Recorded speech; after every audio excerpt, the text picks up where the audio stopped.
We are continuing today Meretz Hashem in Shaar Habitachon, and we find ourselves again in the middle of Paragimel, chapter 3.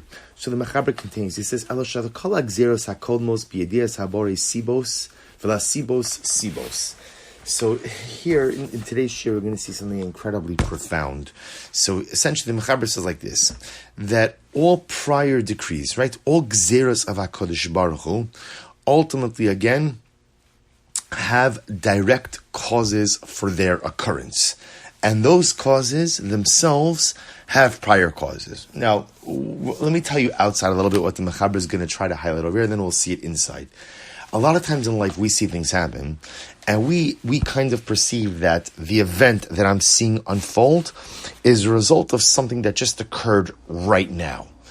But in fact, that's not the way HaKadosh Baruch Hu runs the world. The way that Rebbe Shalom runs the world is that there's a plan, and the plan has been put in effect and put in place long before you see the current catalyst unfolding in front of you. So in other words, something happens and there's an event which precipitated this result, the result that I'm seeing in front of me now. And so I assume that the result that I'm seeing in front of me now is ultimately, the result is a result of the immediate catalyst which preceded it. But in fact, that's not how HaKadosh Baruch Hu runs the world. But even though the result is occurring right now, it has a siba, it has a reason. That reason has a reason, and there's a whole stretch of divine plan which preceded this current result right now. Let me give you the example. He says, someone who doesn't understand how the world works will often think to themselves, so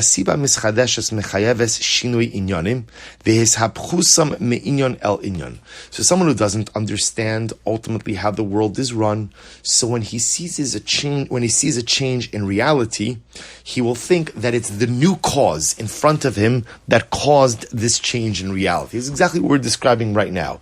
So if I don't understand how the world runs, which of course none of us understand how the world runs, but what he's saying is like this: if I don't believe in HaKadosh Baruch Hu, if I don't have bitachon in Hashem, who has a grand plan, and that grand plan started long before me and will extend long after me, so when I see something occur, I assume that this new occurrence, this new result, is just simply a manifestation of a current event that happened right now.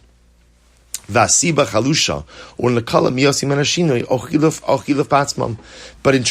truth, any current cause by itself is too weak to bring about any particular result. He gives an example.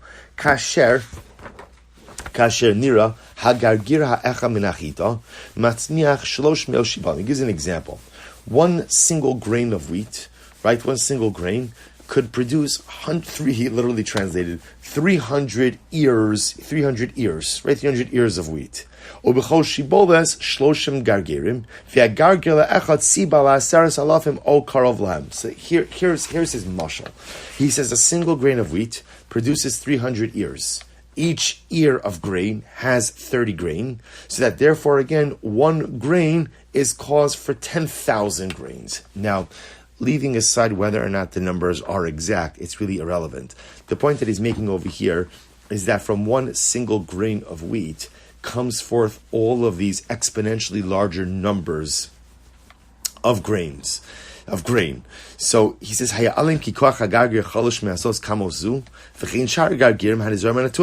so when you take a look at this one grain of wheat, is it possibly imaginable that one grain of wheat could produce all of this subsequent grain? And it's true with every other seed as well. So again, what's the point that he's trying to make? In life, and in this, let's talk about this a little bit outside a little bit, because here the Mechaber is highlighting such a profound point, which is things happen in life. And often the way we look at the world is just like cause and effect. So there's a cause, something happened, then there's an effect. And we assume that the only piece that is related to the effect is the direct cause which preceded it. But that's not true.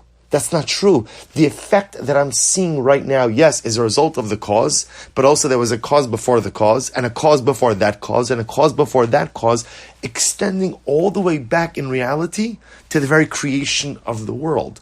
Nothing just happens as a result of the immediate cause which preceded it. In the same way that how could it be that one little grain of wheat produces so much additional grain? It's because it's not just about that grain of wheat, it's about everything that preceded it as well. He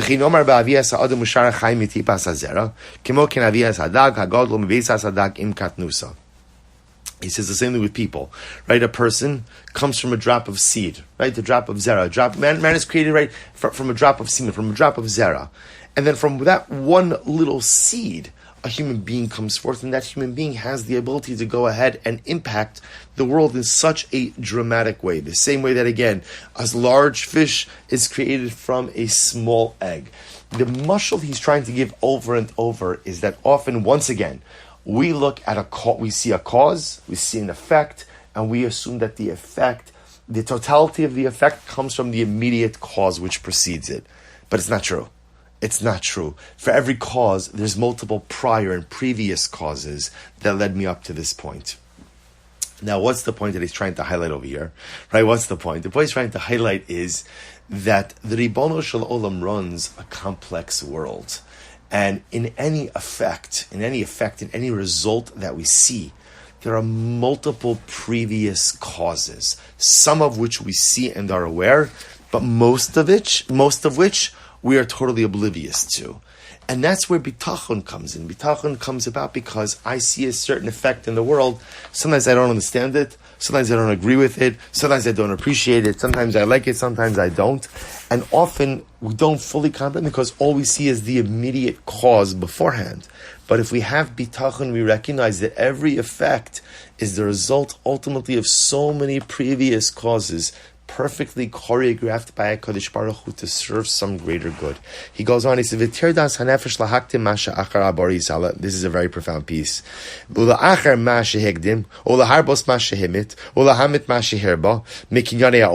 he says like this, he focuses now in the area of financial stress, specifically, again, the stress that we encounter with making a parnasa, making a livelihood. He says, so often what will happen, a person knows, okay, I have to work to make a parnasa. Like Hashem says to Adam, through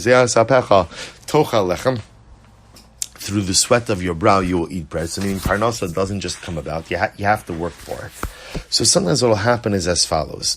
Sometimes a person will try to expedite and accelerate something that HaKadosh Baruch Hu wants to occur at a slower pace.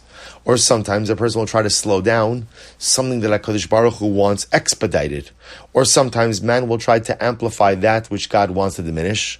Or man will try to diminish that which God amplifies. In other words, what he's pointing out over here is this incredible idea. That on one hand, there's a sense of bitachon. Right? So bitachon means I have absolute trust in HaKadosh Baruch Hu that he's going to take care of me. Yet, there's still an obligation of hishtadlus, still an obligation of putting in human effort, right? So in other words, I have bitachon, but if I want to get a paycheck, I have to work. I have to put in effort. The challenge with effort is, how do you know what level of effort to put in? Because sometimes it just ends up happening, and this is so interesting, I think to many of us it happens very often, is my effort doesn't match God's plan, right? So like, I'm in a rush to get something done. And HaKadosh Baruch Hu was like, no, it's got to take a little more time. Or I need to take a little more time. And Hashem's like, no, it's got to get done now. He says this often is like the clash that we run into. Now,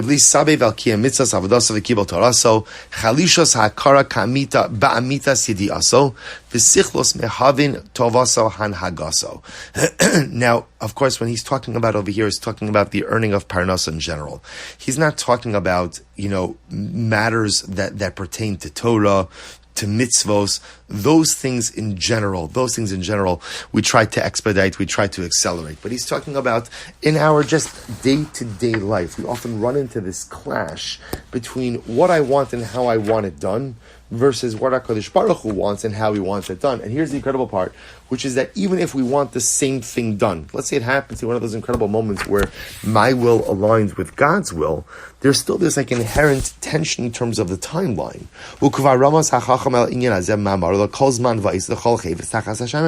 As the Shalom Melech was saying in Koheles, what Shalom Melech say, there's an appointed time for everything, right? An appointed season for everything underneath the heavens. Shalom Melech articulates 28 things. There's a time to be born, a time to die. A time for war and a time for peace. For time and fate will overtake them all. So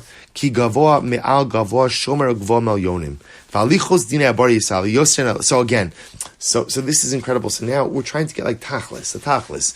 We've cultivated a sense of bitachon, right? We've gone through the multiple criteria, which indicate that HaKadosh Baruch Hu is the only entity in which I should place my bitachon.